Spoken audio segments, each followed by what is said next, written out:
উপস্থিত প্রত্যেকের মা বোন আমি চাচি নিজের স্ত্রীকে আমার সালাম দেবেন, দয়া করে সালামটা দেবেন, সালাম দেবেন। বলবেন যে উনি আসতে পারে না, আমাদেরকে বলেছে আপনাদেরকে সালাম দেওয়ার জন্য কোন মহিলা বেহেশতের নাম করে যেন বাড়িতে ঢুকতে না, বাড়িতে ঢুকতে দিবেন না।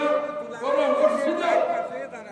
মসজিদেও কোন রাজনৈতিক আলোচনা করতে দিবেন না। মসজিদ কারো কোন রাজনৈতিক দলের সম্পত্তি নয়।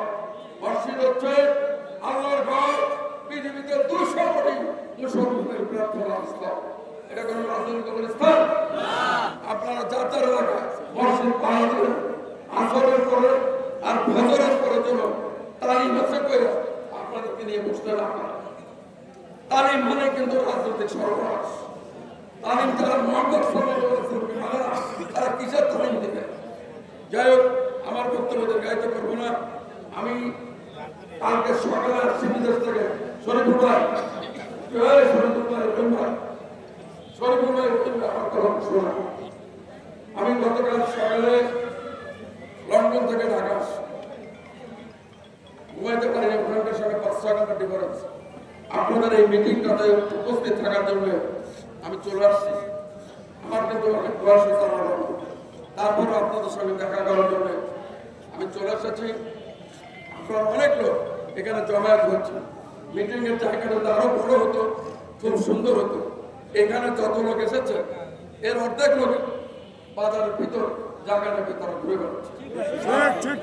আপনারা দয়া করে যখন সামনে মিটিং করবেন উপজেলা নেতৃবৃন্দকে বলবো ইউনিয়নের নেতাদের উপর নির্ভর না করে আপনারাও গুজরাট থেকে ইউনিয়নে থাকবেন, একটা সার্ভে করবেন। এখন তো আল্লাহর রহমতে হাজার হাজার লোক আসতেছে, তাদেরকে একটু ঘোষাতে হবে এবং মিটিংটা আরো আগে শুরু করতে হবে, যাতে ইউনিয়নের নেতারা তাদের কথাটা অন্তত বলতে পারে। হৃদয়ের তাদের অনেক চাপা, দুঃখ, বেদনা এগুলো শুনতে হবে। তাদের কথা শুনবেন, সিদ্ধান্ত আপনারা নেবেন, কিন্তু তাদেরকে যদি কথা বলতে না দেন তাহলে তো তারা দুঃখ নিয়ে বাড়িয়ে যাবে।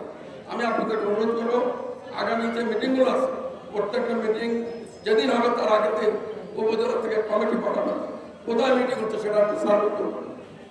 সার্ভে করে সুন্দর করে করবেন। আর উপজেলা নেতাদের সিম্বলে 2-4 জন বক্তব্য রাখবেন, ইউনিয়নের নেতাদেরকে বেশি করে বক্তব্য সুযোগ দিবেন। আমি আমার বক্তব্য দীর্ঘায়িত করতে চাই না, গলা বসে যাচ্ছে। আমার সকালে ভালো থাকবেন।